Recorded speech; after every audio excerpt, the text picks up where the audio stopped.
ölürəm əvvəlfəz. Torpağın ətrinə qanlar qarışıb üsən, qardaşın məşqini düşmən aşıb üsən. And içim xeymədə susuz qalan balaya, ölürəm əvvəlfəz.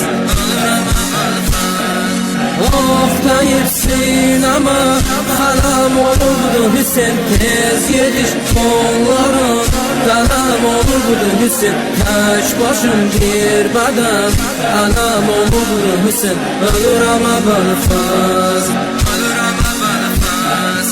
Ölürəm əvvəlfəz.